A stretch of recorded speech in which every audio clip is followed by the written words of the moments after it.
Bonjour, bienvenue à tous aujourd'hui dans la baie de Laragne. Donc, je suis très heureux de vous accueillir à bord d'un W11. Donc, on se prépare pour le Salon de Cannes et on fait un petit événementiel juste avant le Salon de Cannes avec l'équipe de Boat Poche. Donc, on a amené plusieurs bateaux neufs donc juste avant le Salon de Cannes et on vous invite à venir les découvrir donc durant ce week-end, le 7, le 8 et le 9 septembre ici au port de Laragne. Donc, n'hésitez pas à nous contacter si vous souhaitez venir visiter toute la gamme Axopar et Nimbus.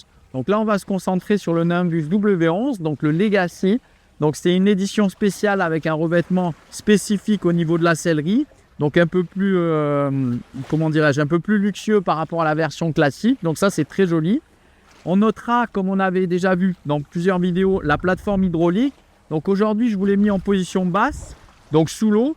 Cette dernière a un double emploi puisqu'elle permet effectivement d'aller dans l'eau. Donc ça, c'est très pratique pour aller se baigner et pour mettre par exemple un jet ski ou une annexe pour la mise à l'eau. Mais elle permet également aussi de ralentir le roulis quand vous êtes à l'arrêt, donc au mouillage. Pourquoi? Parce qu'en fait, la partie arrière de la plateforme a un poids qui est important et donc le centre de gravité est descendu et de ce fait, le bateau a tendance à beaucoup moins bouger. Donc ça fait un peu un effet comme un gyro. Donc ça, c'est vraiment très très bien. Je vais vous la remonter aussi. Voilà. Donc ça, c'est pratique. On va la remonter à niveau ici. Voilà, comme ça, vous pouvez voir comment ça fonctionne. Voilà.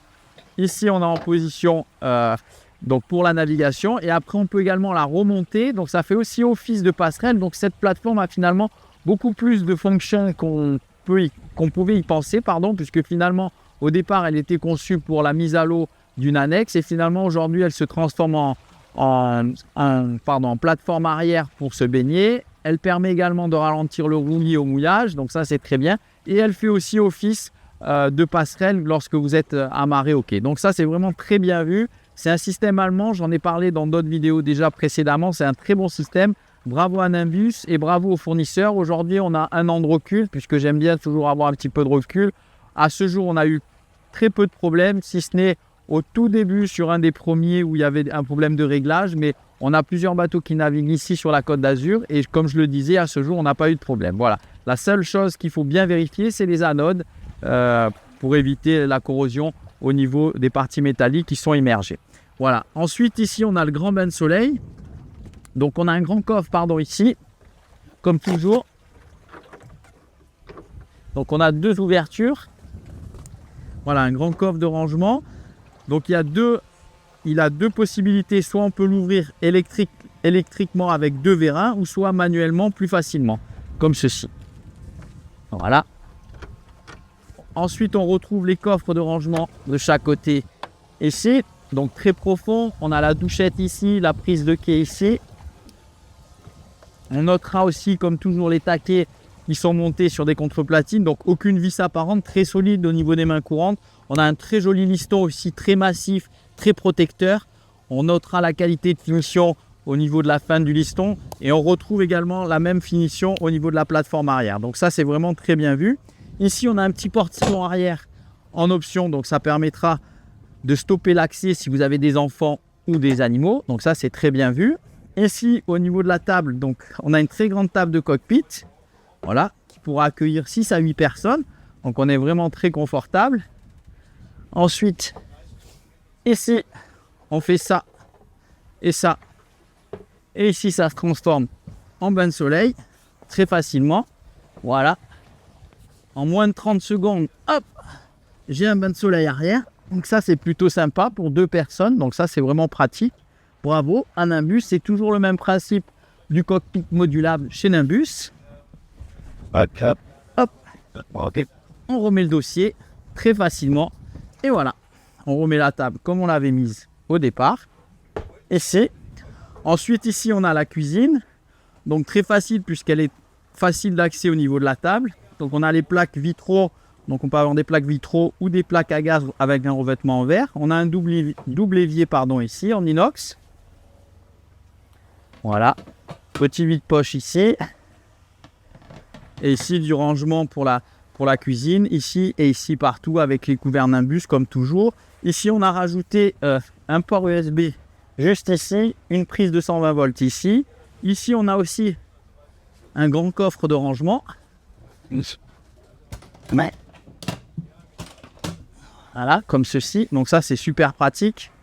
Un immense coffre qui est monté sur Vera, donc très facile à manipuler. Les charnières ici, ici.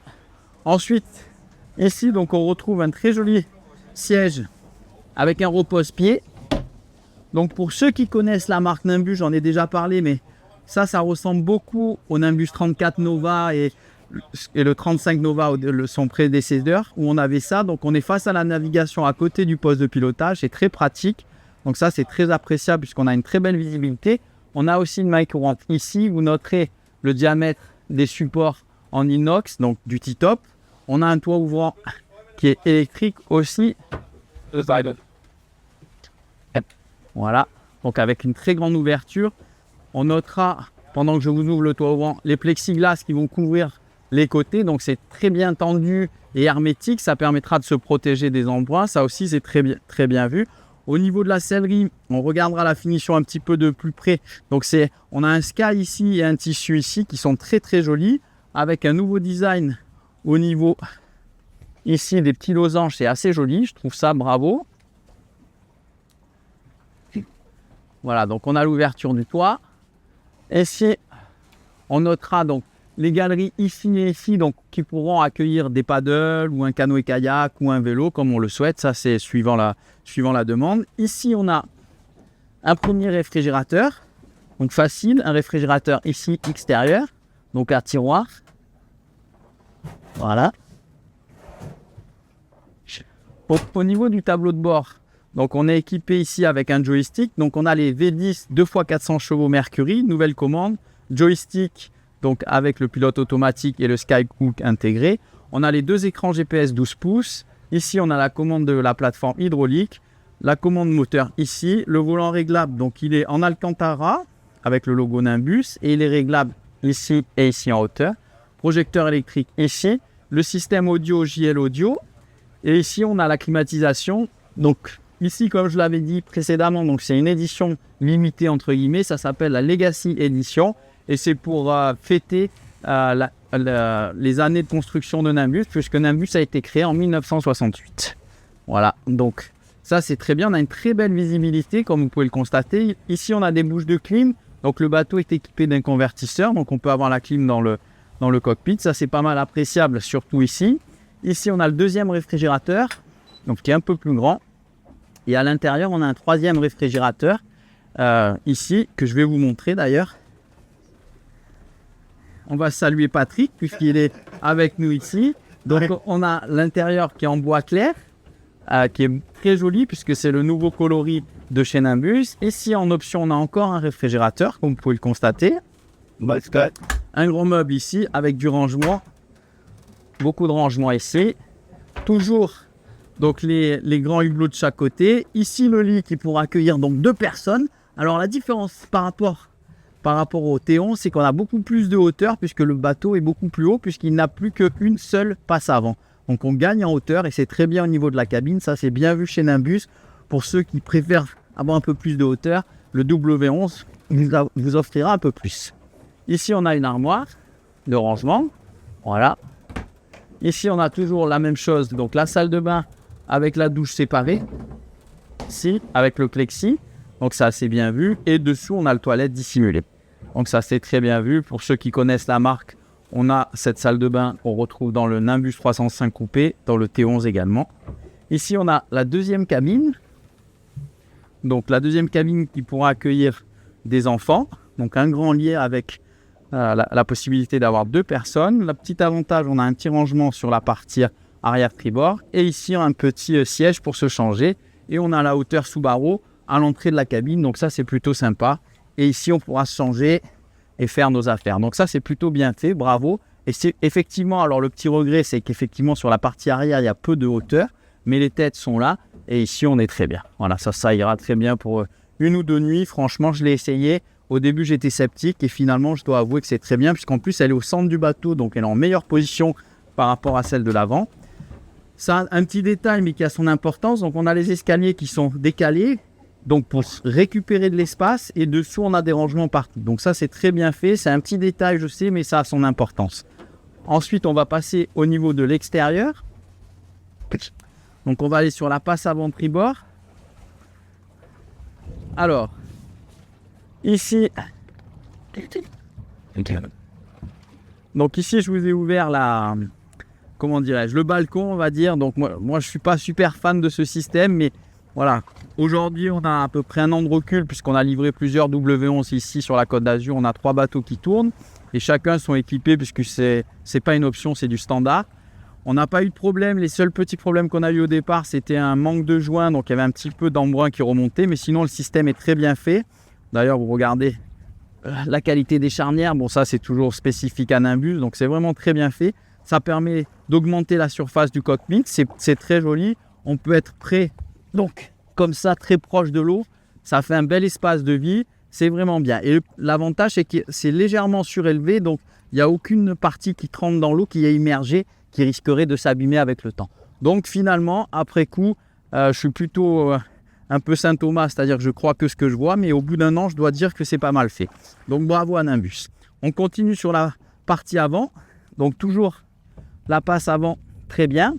Ici, on a les grandes mains de soleil, donc on a ce petit système qui est très bien puisqu'on va pouvoir éviter d'avoir, on peut lire, on n'a pas besoin de mettre de coussin, donc ça c'est vraiment très bien vu. Bravo à Nimbus.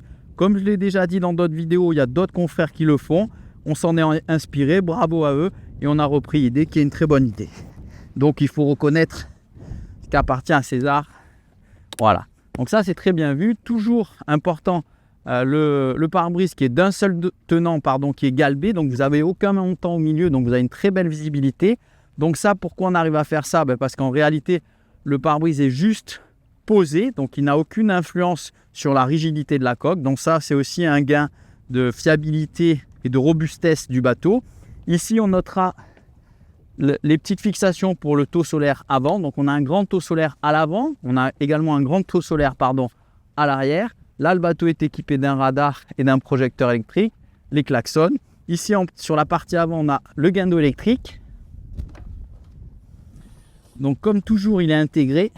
Donc comme dans la série des T11 et des C, donc CTW, c'est la même série. Le guindeau électrique, c'est un guindeau Lieu-Mar avec une encre ultramarine qui est avec les mérillons ultramarines, ce qui permet à ce que l'encre remonte toujours à l'endroit. Donc ça, c'est très bien vu.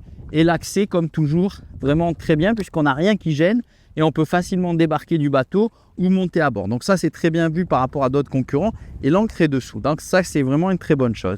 Voilà, donc après avoir fait la visite statique, à présent on va faire une petite visite mais en essai en mer, donc avec les V10 400. Donc l'avantage des V10 c'est qu'ils sont très souples et on a beaucoup de fond. Donc le bateau se comporte très très bien.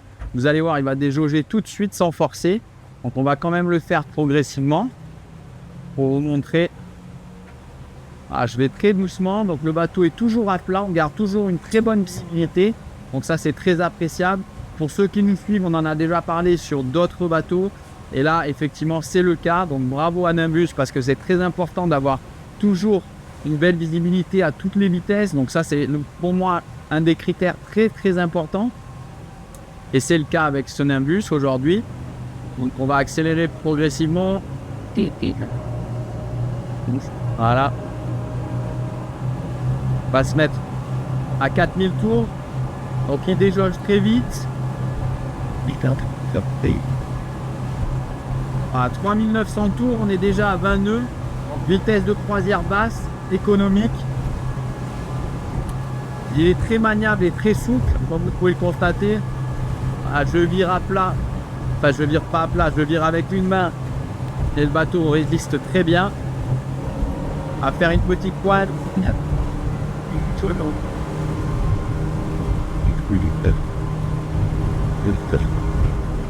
On a une très belle visibilité. Je vais toujours attentif parce qu'il y a pas mal de bateaux en cette période. On est à 30 nœuds. Voilà, je peux parler très facilement. Je tiens la barre d'une seule main. Je peux lâcher la barre, le bateau reste droit. Donc ça, c'est vraiment super. Bravo à Nimbus. Donc on a un petit clapot aujourd'hui. On a un peu des vagues de bateaux d'un côté et de l'autre. Donc ça, c'est très bien. Ça permet de tester la coque. Voilà, le bateau passe bien, il est robuste, il ne tape pas. On va aller faire une petite pointe pour vous montrer les capacités du bateau. Elle est tout de suite réactive, hein. Je viens d'accélérer, on est déjà à 33 nœuds, 35 nœuds, 38, 40, je lâche la barre, hein. Le bateau est toujours droit. 45 nœuds, 43 nœuds, pardon, 43 nœuds, et je tiens pas la barre, hein. Voilà, vraiment super sécurisant, excellent, passage en mer très rassurant. C'est très important d'essayer un bateau et de lâcher la barre et de voir que le bateau continue toujours tout droit sans marsouiner. Comme vous l'avez vu, c'est le cas. Donc ça, c'est une super coque. Bravo à Navus. Il vire très bien, regardez. Ça cavite pas, rien. Génial. Bravo. C'est le top. Enfin, vraiment, c'est un très bon modèle. Bravo. On se régale, on prend du plaisir. On est en toute sécurité avec beaucoup de confort. Voilà, je me remets à 32. Je tiens toujours pas la barre, hein.